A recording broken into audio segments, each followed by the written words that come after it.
Sắp bước sang tháng thứ 14, căng thẳng Nga-Ukraine tiếp tục có diễn biến khó lường. Cảnh báo không kích vang khắp Ukraine khi máy bay MiG cất cánh ở Belarus.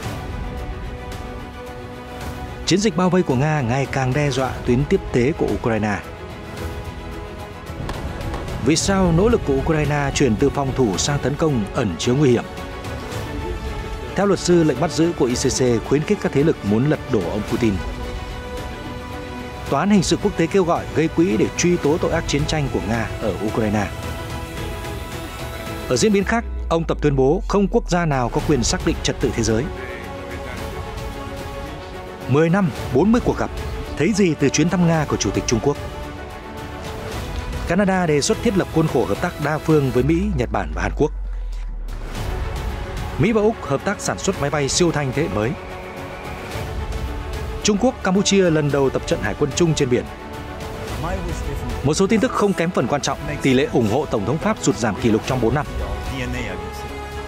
Theo chuyên gia Trung Quốc, Nhật Bản đổ nước nhiễm hạt nhân gây hại cho thế giới. Thị trường châu Á ổn định sau thỏa thuận giải cứu ngân hàng Credit Suisse. Tất cả sẽ được gửi đến quý vị ngay sau đây.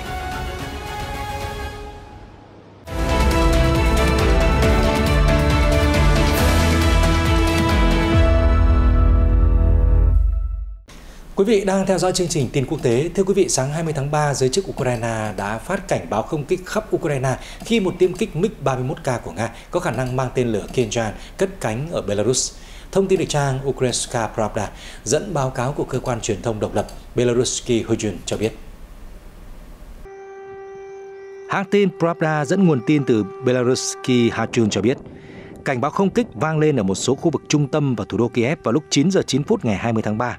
Sau đó vài phút, cảnh báo lan ra toàn lãnh thổ nước này. Vào thời điểm đó, điều các cư dân cần làm là phải đến nơi trú ẩn an toàn.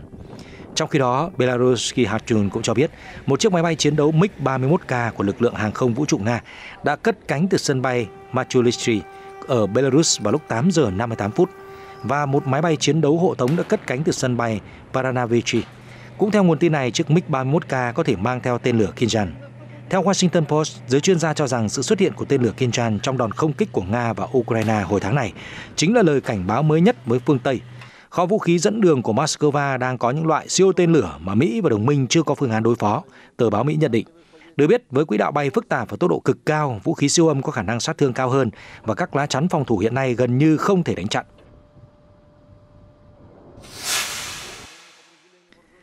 Đài Sky News ngày 20 tháng 3 dẫn lời phân tích quân sự của Anh cho hay các tuyến đường tiếp tế của Ukraine tới tiền tuyến đang ngày càng bị Nga đe dọa. Cụ thể, Bộ Quốc phòng Anh viết trên Twitter rằng chiến dịch bao vây Bakhmut của Nga đã cắt đứt nhiều con đường vận chuyển thiết bị cho binh lính Ukraine. Ngoài ra, chiến trường ở Avdiivka, miền nam Ukraine, đang có nguy cơ chứng kiến các trận chiến khốc liệt tiêu hao. Nga đã có những bước tiến xung quanh thị trấn Donbass, khu phức hợp nhà máy Koka Avdiivka, có thể được coi là địa hình quan trọng đặc biệt khi trận chiến diễn ra. Bộ Quốc phòng Anh viết trên Twitter. Về mặt chiến thuật, tình hình tương tự như ở Bakhmut, các lực lượng Ukraine tiếp tục phòng thủ có tổ chức, nhưng các tuyến tiếp tế của họ ở phía Tây đang ngày càng bị đe dọa bởi hoạt động bao vây của Nga. Sky News trích báo cáo của Bộ Quốc phòng Anh. Thưa quý vị, theo Forbes, không có gì bí mật khi quân đội Ukraine đang có kế hoạch tiến hành phản công lớn vào mùa xuân này. Giới quan sát đã để ý thấy các cuộc trinh sát của Ukraine nhằm làm nền móng cho cuộc phản công.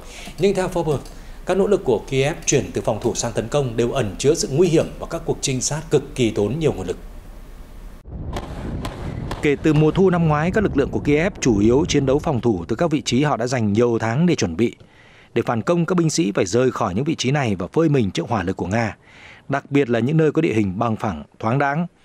Theo Forbes, ngày 19 tháng 3, nhiều nhà quan sát dự đoán đợt phản công của Ukraine sẽ nổ ra từ Zaporizhia, miền nam nước này. Một cuộc tấn công bên cánh trái bắt đầu từ Zaporizhia, tiến về phía nam tới Biển Đen, rồi xoay vòng về phía tây tới cửa sông Dnipro, có thể cắt đôi quân đội Nga và giúp Ukraine tạo bàn đạp để giành quyền kiểm soát bán đảo Crimea.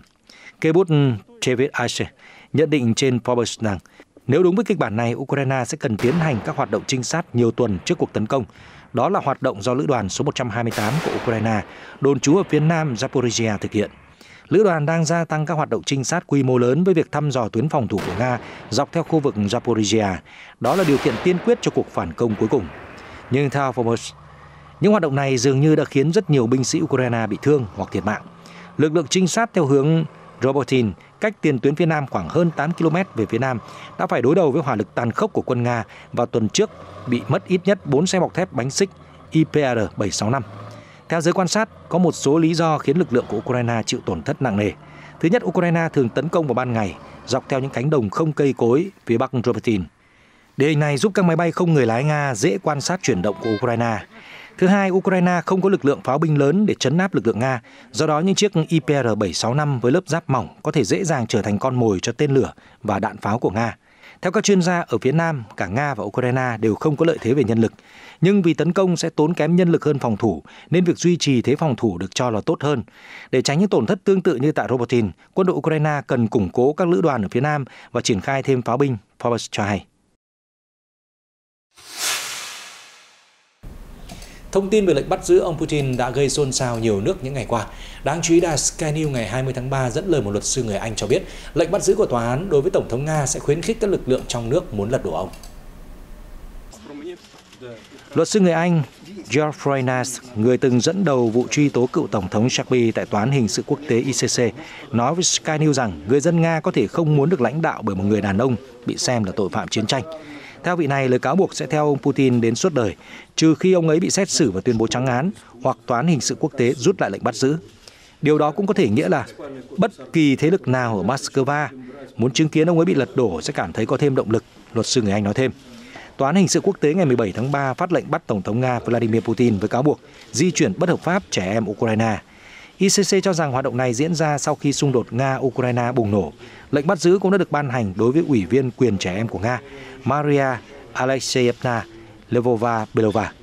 Đáp lại, Điện Kremlin ngày 17 tháng 3 tuyên bố lệnh bắt giữ đối với Tổng thống Putin là vô hiệu về mặt pháp lý. Người phát ngôn Điện Kremlin Dmitry Peskov lưu ý rằng, giống như nhiều quốc gia khác, Nga không công nhận quyền tài phán của ICC. Cũng liên quan đến tòa án này, theo Sky News, các bộ trưởng từ hơn 40 quốc gia đã tập trung tại London ngày 20 tháng 3 nhằm thảo luận việc gây quỹ cho Tòa án Hình sự Quốc tế ICC để theo đuổi việc truy tố tội ác chiến tranh của Nga ở Ukraine. Hội nghị do chính phủ Anh và Hà Lan đồng tổ chức vừa diễn ra sau khi ICC ban lệnh bắt giữ Tổng thống Putin với cáo buộc trục xuất bất hợp pháp trẻ em Ukraine. Karim Khan, công tố viên của Tòa án Hình sự Quốc tế, được cho là yêu cầu thêm tiền mặt vì ngân sách của ICC vẫn chưa tăng lên. Phó Thủ tướng Anh Dominic Raab cho biết hôm 19 tháng 3 rằng chúng tôi tập trung tại London vì một lý do, đó là bắt những tội phạm chiến tranh phải chịu trách nhiệm về những tội ác đã gây ra ở Ukraine trong cuộc chiến bất công, vô cớ và bất hợp pháp. Một sự kiện cũng tốn nhiều giấy mực của truyền thông trong những ngày qua là chuyến thăm của Chủ tịch Trung Quốc Tập Cận Bình đến Nga. Theo TASS, ngày 20 tháng 3, trước khi đến gặp Tổng thống Putin, ông Tập Cận Bình tuyên bố rằng toàn cầu hóa kinh tế, đa cực hóa và dân chủ hóa quan hệ quốc tế nên được coi là một xu hướng không thể đảo ngược. Thế giới đang trải qua những biến đổi sâu sắc chưa từng thấy trong một thế kỷ. Hòa bình, phát triển và hợp tác cùng có lợi là xu thế lịch sử không thể cản trở. Các xu thế như thế giới đa cực, toàn cầu hóa kinh tế và dân chủ hơn trong quan hệ quốc tế là không thể đảo ngược, nhà lãnh đạo nói với nhật báo Nga Rossiyskaya Gazeta. Cũng trong cuộc phỏng vấn này, Chủ tịch Trung Quốc cho biết không quốc gia nào trên trường toàn cầu có quyền đưa ra tiếng nói cuối cùng trong việc xác định trật tự thế giới hiện tại. Cộng đồng quốc tế đã công nhận rằng không có quốc gia nào vượt trội so với các quốc gia khác, không có mô hình quản trị nào là phổ biến và không một quốc gia đơn lẻ nào có thể áp đặt trật tự quốc tế. Lợi ích chung của toàn nhân loại là một thế giới thống nhất và hòa bình, thay vì chia rẽ và bất ổn, ông Tập Cận Bình cho biết trong một bài báo.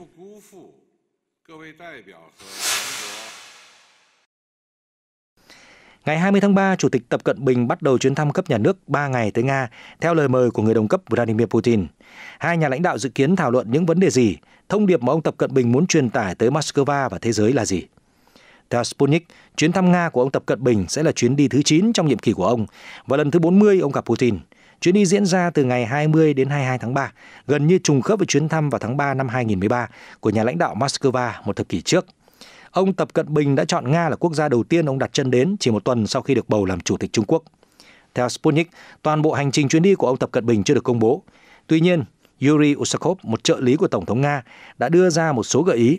Theo đó, vào ngày 20 tháng 3 sẽ có một cuộc gặp kín và bữa tối giữa hai nhà lãnh đạo, trong khi ngày 21 tháng 3 sẽ có các cuộc gặp của các phái đoàn Nga và Trung Quốc. Ngày thứ hai của chuyến công du sẽ bao gồm cuộc gặp giữa ông Tập Cận Bình và Thủ tướng Nga Mikhail Mishustin. Rất nhiều quan chức cấp cao của Nga sẽ có mặt trong các cuộc họp cấp bộ trưởng, bao gồm Bộ trưởng Ngoại giao Sergei Lavrov, Bộ trưởng Quốc phòng Sergei Shoigu, Phó Chủ tịch Hội đồng An ninh Dmitry Medvedev, Giám đốc Ngân hàng Trung ương Nga, các bộ trưởng năng lượng, tài chính và giao thông.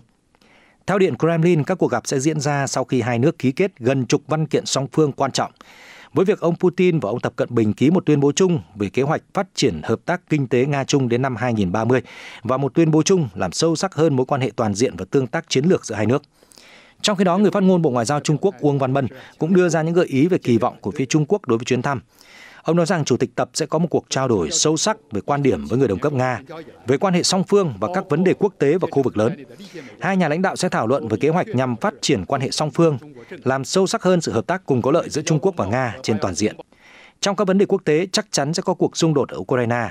Theo Sputnik, dẫn lời nguồn tin cho hay, cũng theo hãng tin Nga, trong bối cảnh căng thẳng chính trị quốc tế hiện nay, chuyến thăm Nga của ông Tập Cận Bình có ý nghĩa đặc biệt, thể hiện sự tự tin của Bắc Kinh trong các vấn đề toàn cầu và sẵn sàng theo đuổi lợi ích của mình mà không cần quan tâm đến ý kiến của các nước phương Tây.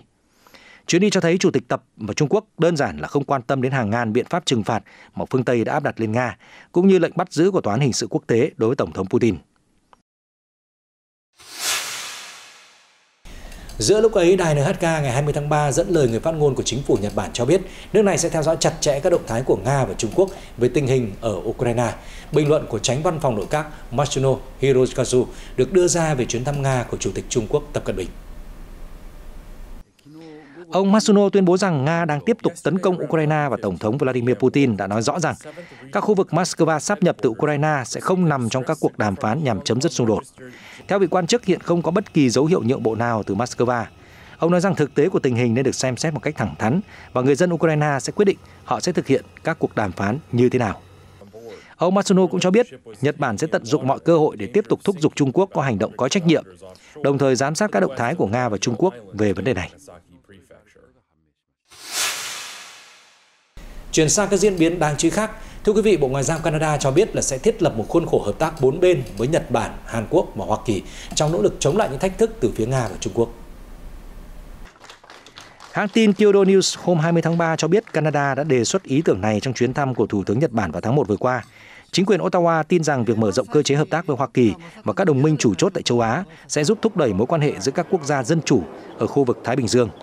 Đề xuất của Canada tương tự như mối quan hệ đối tác của tổ chức Quad, một liên minh do Úc, Ấn Độ, Nhật Bản và Hoa Kỳ thành lập, được xem là một đối trọng để chống lại ảnh hưởng ngày càng tăng của Trung Quốc trong khu vực. Giống như các nước thuộc tổ chức Quad, Canada mong muốn hợp tác chặt chẽ với Nhật Bản, Hàn Quốc và Hoa Kỳ để đảm bảo các giá trị phổ quát như dân chủ, pháp quyền và nhân quyền. Bên cạnh đó, các bên sẽ cùng nhau tìm giải pháp cho các vấn đề khác như biến đổi khí hậu và những vấn đề toàn cầu khác. Về phía Hoa Kỳ, các nhà ngoại giao cho biết Mỹ ủng hộ kế hoạch của Canada nhằm tăng cường hợp tác với Nhật Bản và Hàn Quốc khi quan hệ giữa hai quốc gia châu Á được cải thiện nhanh chóng trong những tuần gần đây. Vào tháng 5, Nhật Bản sẽ tổ chức hội nghị thượng đỉnh G7, tổ chức mà Canada, Nhật Bản và Hoa Kỳ đều là thành viên. Theo chương trình, chính phủ Nhật Bản cũng mời Tổng thống Hàn Quốc làm khách mời tham gia các cuộc thảo luận. Từ năm trước, những đề xuất của Canada đã được truyền tải qua các kênh ngoại giao các nước. Nhật Bản cho rằng sẽ cần thêm nhiều thời gian để hiện thực hóa những đề xuất này. Tuy nhiên, nếu Tổng thống Hàn Quốc có mặt tại Nhật Bản vào tháng 5, các bên có thể thảo luận thêm thông qua các cuộc gặp song phương bên lề hội nghị thượng đỉnh. Được biết, quan hệ giữa Canada và Trung Quốc đã trở nên lạnh nhạt sau khi Canada bắt giữ giám đốc tài chính của Huawei Technology vào cuối năm 2018 theo lệnh của Hoa Kỳ. Sau đó, Bắc Kinh cũng bắt giam 2 công dân Canada với cáo buộc gián điệp. Cả 3 người đều được thả vào năm 2021, nhưng mối quan hệ song phương giữa Canada và Trung Quốc vẫn còn rạn nứt, khi Canada mô tả Trung Quốc là cường quốc gây rối trong bảng chiến lược Ấn Độ Dương-Thái Bình Dương, một tài liệu được công bố vào tháng 11 năm trước. Thưa quý vị, trang Euroasian Times hôm 19 tháng 3 cho hay là công ty hàng không vũ trụ Hypersonic của Úc đã được Bộ Quốc phòng Mỹ lựa chọn để thử nghiệm công nghệ máy bay siêu thanh thế hệ mới. Được biết, năng lực siêu thanh nhịp độ cao HiCatch là sáng kiến từ đơn vị công nghệ quốc phòng DIU của Mỹ. Từ ý tưởng này, Trung tâm thử nghiệm Bộ Quốc phòng Mỹ và Giám đốc chương trình siêu thanh sẽ làm việc với nhiều nhóm, gồm có các doanh nghiệp phi truyền thống hay người dùng quân sự để thúc đẩy việc phát triển công nghệ. Đây là cách làm mới của chính phủ Mỹ nhằm giảm bớt áp lực cho các cơ sở hạ tầng thử nghiệm tại Hoa Kỳ. Giám đốc phát triển chương trình không gian DIU, Thiếu tá Trent Witt cho biết, các công ty phát triển vũ khí thương mại đang hướng tới những hoạt động thử nghiệm có thể tái sử dụng phương tiện với chi phí thấp bởi dự án HiCatch, cho thấy đang có sự thay đổi lớn. Giờ đây, việc thử nghiệm công nghệ siêu thanh có thể dành cho máy bay, chứ không chỉ dành cho tên lửa hay các loại vũ khí khác. Theo đó, đơn vị công nghệ quốc phòng DIU đã tìm kiếm nhiều đối tác, ưu tiên các doanh nghiệp có thể cung cấp những nền tảng thử nghiệm siêu thanh nhanh chóng với giá cả phải chăng. Lý tưởng nhất là các doanh nghiệp sản xuất chiến đấu cơ với hệ thống hướng dẫn, điều hướng, kiểm soát và liên lạc có thể thay thế một cách linh hoạt. Tất nhiên, các chiến đấu cơ thử nghiệm cũng nên có đầy đủ những tính năng hỗ trợ khác như khí thở và các chức năng dành riêng cho những hoạt động kết hợp. Công ty Hypersonic của Úc có thể đáp ứng yêu cầu của Bộ Quốc phòng Mỹ với phương tiện Dutch Additive Engineering, loại máy bay với động cơ có thể đạt tốc độ Mach 7 trong quãng đường lên tới 1.000 km. Loại máy bay này cũng được chế tạo để dành riêng cho các hoạt động thử nghiệm nền tảng như bộ phận cảm biến, thông tin liên lạc và hệ thống điều khiển tốc độ cao. Theo dự kiến, chuyến bay đầu tiên của Dutch Additive Engineering sẽ diễn ra vào đầu năm 2024 và việc thử nghiệm với công nghệ HyCatch sẽ bắt đầu sau đó. Vào lúc này, Mỹ đang thực hiện khoảng 70 dự án phát triển vũ khí và máy bay có thể bay nhanh hơn tiêu chuẩn Mach 5 hoặc đạt tốc độ siêu thanh.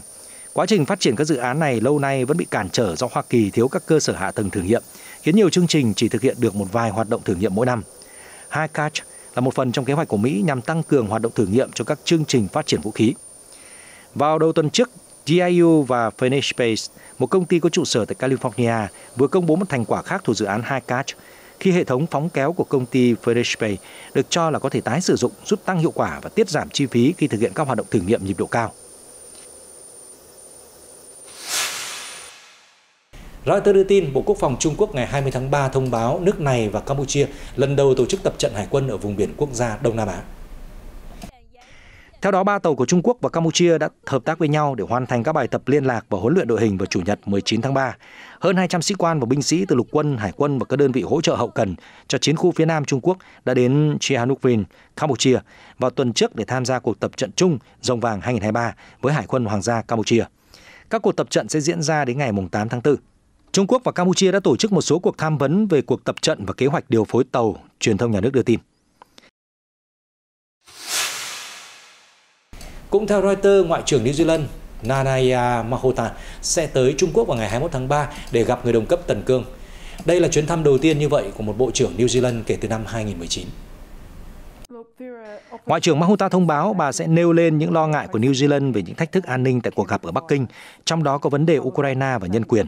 Mối quan hệ của New Zealand với Trung Quốc là một trong những mối quan hệ quan trọng, phức tạp và lớn nhất của chúng tôi. Tôi dự định thảo luận về các lĩnh vực mà hai nước cùng hợp tác như thương mại, các vấn đề về khí hậu, môi trường, bà nói trong một tuyên bố. Người phát ngôn Bộ Ngoại giao Trung Quốc Wang Wenbin đã xác nhận chuyến thăm trên và cho biết nó sẽ diễn ra từ ngày 22 tháng 3 đến 25 tháng 3. Trung Quốc hy vọng chuyến thăm sẽ tăng cường giao tiếp, tôn trọng và tin tưởng lẫn nhau, đồng thời nỗ lực vì những tiến bộ lớn hơn trong quan hệ song phương, ông Wang Wenbin nói. Chuyến thăm diễn ra sau khi New Zealand thông báo sẽ cấm cài ứng dụng TikTok của Trung Quốc trên các thiết bị được cấp cho các thành viên Quốc hội nước này từ ngày 31 tháng 3, nguyên nhân vì lo ngại về an ninh mạng. Thưa quý vị, Sputnik trích dẫn một cuộc thăm dò được công bố ngày 19 tháng 3 cho thấy là tỷ lệ ủng hộ của Tổng thống Pháp Emmanuel Macron đã giảm xuống tới 28%. Đây là mức thấp kỷ lục kể từ các cuộc biểu tình áo vàng nổ ra năm 2019 tại quốc gia châu Âu này. Cuộc thăm dò được đưa ra sau quyết định liên quan đến chính sách tăng tuổi nghỉ hưu của nhà lãnh đạo. Cuộc khảo sát được tiến hành trực tuyến với 1.928 công dân Pháp trưởng thành từ ngày 9 đến 16 tháng 3 từ các nhóm dân số khác nhau. Luật cải cách hưu trí ở Pháp được Tổng thống Macron phê chuẩn hôm 16 tháng 3, yêu cầu người lao động làm việc ít nhất 43 năm để nhận đủ lương hưu. Bên cạnh đó, tuổi nghỉ hưu tăng từ 62 lên 64 tuổi. Chính phủ cho rằng cải cách là cần thiết để đảm bảo hệ thống quỹ hưu trí không bị phá sản. Các công đoàn và hầu hết cử tri không đồng ý. Với ông Macron nhất quyết thông qua luật mới đã thổi bùng các cuộc biểu tình nối tiếp. Tại một vài nơi, biểu tình đã trở nên hỗn loạn, xảy ra đốt phá, xô xát, làm rung chuyển nước Pháp.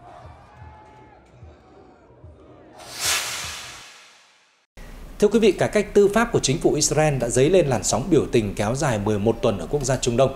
Trong bối cảnh này, đài NHK ngày 20 tháng 3 cho hay, Tổng thống Mỹ Joe Biden đã kêu gọi Thủ tướng Israel Benjamin Netanyahu tìm kiếm sự ủng hộ của người dân trước khi theo đuổi cải cách này. Hai nhà lãnh đạo đã có cuộc điện đàm vào ngày 19 tháng 3 sau nhiều tháng biểu tình ở Israel phản đối kế hoạch đại tu hệ thống tư pháp của chính phủ. Kế hoạch này sẽ cho phép Quốc hội đảo ngược các quyết định của Tòa án tối cao. Tổng thống Biden nói với Thủ tướng Netanyahu rằng các giá trị dân chủ nên là dấu ấn của quan hệ Mỹ-Israel. Ông cũng cho biết các thay đổi trong xã hội dân chủ nên nhận được sự ủng hộ rộng rãi. Theo NHK, nhà lãnh đạo Netanyahu đã trả lời rằng Israel đã và sẽ là một nền dân chủ mạnh mẽ và sôi động.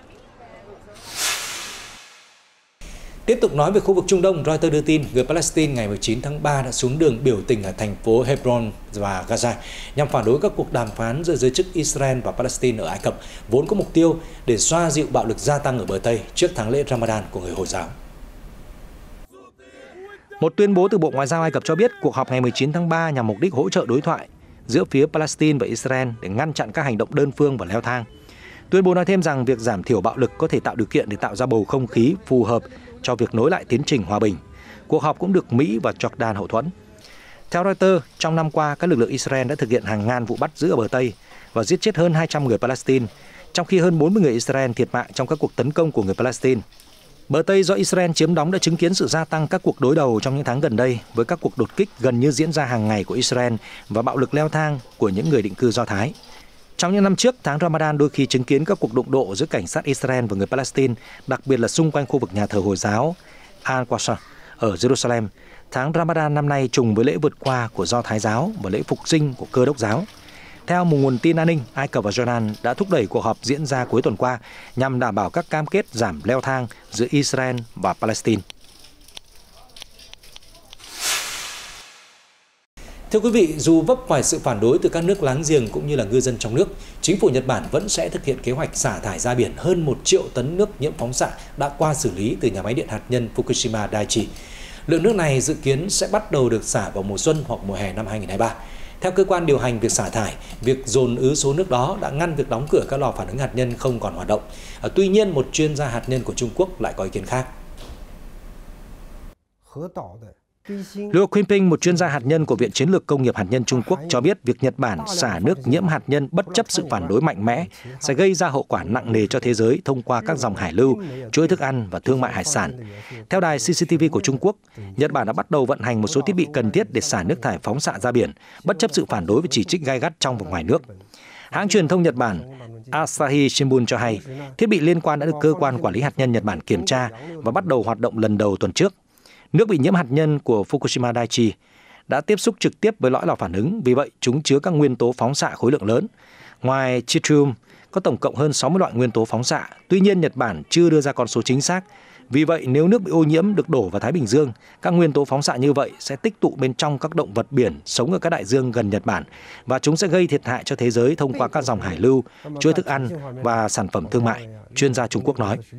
Theo Liu, cộng đồng quốc tế đã nghi ngờ về hiệu quả của cái gọi là hệ thống xử lý nước nhiễm hạt nhân và cần giám sát đánh giá thêm liệu nước được xử lý hoàn toàn hay không. Chuyên gia nói thêm Nhật Bản đã không sử dụng hết các biện pháp khác, không tiết lộ đầy đủ thông tin hay phối hợp chặt chẽ với các nước láng giềng và các tổ chức quốc tế. Do đó, việc đổ nước bị ô nhiễm là hành động hết sức vô trách nhiệm. Điều đầu tiên mà Nhật Bản cần làm là tích cực tìm cách giảm thiểu tác động có thể gây ra cho môi trường bên ngoài. Cần phải nghiên cứu và suy luận thấu đáo để đưa ra phương án xử lý nước nhiễm hạt nhân an toàn hợp lý. Chúng tôi tin rằng chính phủ Nhật Bản không thể chỉ đổ nước đi để tiết kiệm chi phí, trốn tránh trách nhiệm và không nghĩ đến những thiệt hại có thể gây ra cho cộng đồng và môi trường, chuyên gia Liu nhận định thêm. Vào ngày 11 tháng 3 năm 2011, một trận động đất mạnh 9 độ Richter đã xảy ra ngoài khơi Thái Bình Dương, làm rung chuyển Đông Bắc Nhật Bản khoảng 6 phút. Trận động đất đã gây ra sóng thần hủy diệt cực mạnh, nhấn chìm nhà máy điện hạt nhân Fukushima Daiichi, gây ra sự cố tan chảy lõi ở các tổ máy, dẫn đến cuộc khủng hoảng hạt nhân tồi tệ nhất kể từ Chernobyl. Như chúng tôi đã đưa tin, ngân hàng lớn nhất Thụy Sĩ UBS vừa đồng ý mua lại ngân hàng đối thủ Credit Suisse với giá hơn 3 tỷ đô la và chấp nhận khoản lỗ lên tới 5,4 tỷ đô la. Đây là một vụ sáp nhập có sự hỗ trợ của chính phủ Thụy Sĩ trong bối cảnh ngân hàng Credit Suisse đang gặp khủng hoảng nghiêm trọng. Động thái đã giúp thị trường chứng khoán châu Á trở nên ổn định hơn, theo Reuters. Các nhà quản lý đã thúc đẩy thỏa thuận này nhằm khôi phục niềm tin của người dân sau các vụ sụp đổ ngân hàng ở Mỹ là Silicon Valley Bank và Signature Bank. Là một trong 30 ngân hàng quan trọng trong hệ thống toàn cầu, sự thất bại của Credit Suisse sẽ gây chấn động khắp hệ thống tài chính. Theo Reuters, thị trường chứng khoán châu Á ngày 20 tháng 3 đã trở nên ổn định nhờ thỏa thuận giải cứu trên cùng nỗ lực phối hợp từ các ngân hàng trung ương, mặc dù tình hình căng thẳng và biến động vẫn rình rập các cổ phiếu tài chính. Chỉ số Nikkei 225 của Nhật Bản giảm 0,2% sau khi mở cửa, ở mức 27.253,73 vào buổi sáng. Cổ phiếu của Úc đã mở cửa thấp hơn so với tuần trước, phù hợp với thị trường toàn cầu. Còn chỉ số giá cổ phiếu tổng hợp Hàn Quốc Kospi tăng 0,14% lên 2.399,03 vào buổi sáng thứ Hai. Trong khi đó, theo Reuters, không có nơi nào mà những nỗ lực nhằm củng cố ngân hàng Credit Suisse của Thụy Sĩ được giám sát chặt chẽ như ở London, một trong những trung tâm tài chính toàn cầu, nơi mọi người trông chờ vào kết quả thị trường sáng ngày 20 tháng 3. Vùng California Sierras thuộc bang California, Mỹ tiếp tục chứng kiến một đợt tuyết khác khi thời tiết bất thường đã ảnh hưởng đến nhiều khu vực của bang này trong nhiều tháng qua. Ở gần hồ Tahoe, lớp tuyết dày tới 2,4 mét đã nhấn chìm nhiều ngôi nhà, ô tô và đường xá. Một số hộ gia đình và cơ sở kinh doanh vẫn còn đang đối phó với thiệt hại do các khối băng nặng và gò tuyết gây ra. Theo một số người dân, tháng 3 là lúc tuyết bắt đầu tan và nước đổ vào các con sông địa phương. Khi người dân tạm dừng việc quét dọn đường, nhiều người nói rằng đã tìm thấy hy vọng từ tình hình thời tiết gần đây. Cư dân thành phố Charlotte Tahoe còn chào đón tuyết cùng những lợi ích mà nó mang tới, theo Reuters.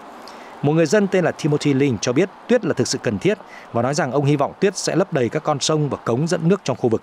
Năm nay, thời tiết thay đổi mạnh mẽ tại California đã gây nhiều bất lợi nhưng cũng giúp 2/3 diện tích của tiểu bang thoát khỏi tình trạng hạn hán, theo các chuyên gia.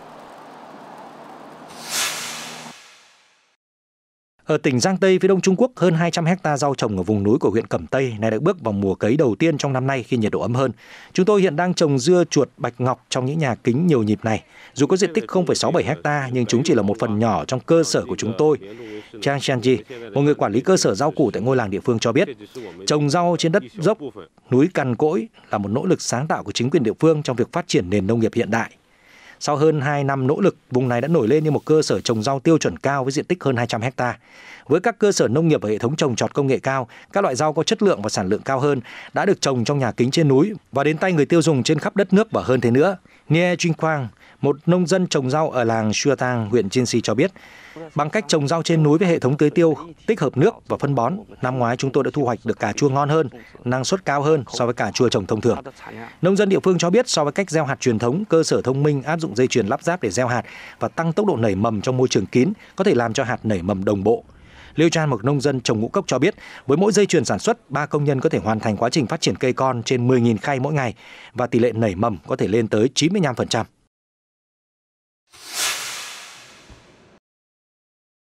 Cục Dự trữ Liên bang Mỹ Fed hôm Chủ nhật cho biết đang tham gia cùng với Ngân hàng Canada, Ngân hàng Anh, Ngân hàng Nhật Bản, Ngân hàng Trung ương châu Âu và Ngân hàng Quốc gia Thụy Sĩ trong một hành động phối hợp nhằm tăng cường cung cấp thanh khoản cho thị trường thế giới thông qua các thỏa thuận hoán đổi đồng đô la Mỹ. Để cải thiện hiệu quả trong việc cung cấp vốn bằng đô la Mỹ, các ngân hàng trung ương đồng ý tăng tần suất của hoạt động hoán đổi đô la Mỹ đáo hạn trong 7 ngày, từ hàng tuần lên hàng ngày. Fed cho biết trong một tuyên bố được đưa ra cùng với 5 ngân hàng trung ương khác. Động thái này diễn ra sau một thỏa thuận do chính quyền Thụy Sĩ làm trung gian để ngân hàng UBS mua lại ngân hàng Credit Suisse. Khủng hoảng diễn ra tại ngân hàng có trụ sở tại Thụy Sĩ khiến các ngân hàng trung ương đang cực kỳ lo ngại về rủi ro một sự sụp đổ đối với toàn bộ hệ thống tài chính ở cả hai bờ Đại Tây Dương. Fed cho biết việc mở rộng giao dịch cấp vốn sẽ bắt đầu vào thứ Hai và sẽ kéo dài ít nhất đến cuối tháng 4. Mới đây, một đơn vị cảnh sát đặc biệt Croatia đã tiến hành kích nổ một quả mìn hải quân có từ Thế chiến thứ hai được tìm thấy ở cảng Rijeka, bên bờ biển Adriatic của nước này. Theo ông Nenad Grasny, chỉ huy đơn vị, quả mìn chứa 690 kg chất nổ Hesanit. Nó được kéo ra khỏi cảng cách bờ biển vài km trước khi phát nổ vào hôm 19 tháng 3. Khoảng 500 cư dân sống ở khu vực gần nhất từ nơi triển khai chiến dịch đã được sơ tán tạm thời trong thời gian lực lượng chức năng thực hiện nhiệm vụ. Quả thủy lôi được lực lượng Đức đặt dưới biển trong Thế chiến thứ hai. Nó được phát hiện vào năm ngoái trong quá trình xây dựng cơ sở hạ tầng cảng Rijeka. Trong cuộc họp báo cùng ngày, thị trưởng thành phố Rijeka, ông Marko Filipovic, cho biết có một thiết bị nổ khác cũng được phát hiện trong thành phố tại một công trường xây dựng. Theo vị quan chức, chính quyền đã thông báo cho các phương tiện truyền thông, cư dân thành phố về kế hoạch loại bỏ chất nổ này, và đây là một hoạt động đơn giản hơn đáng kể so với chiến dịch vừa diễn ra. Và những diễn biến vừa rồi cũng đã khép lại chương trình tin quốc tế. Cảm ơn quý vị đã quan tâm theo dõi. Xin kính chào và hẹn gặp lại.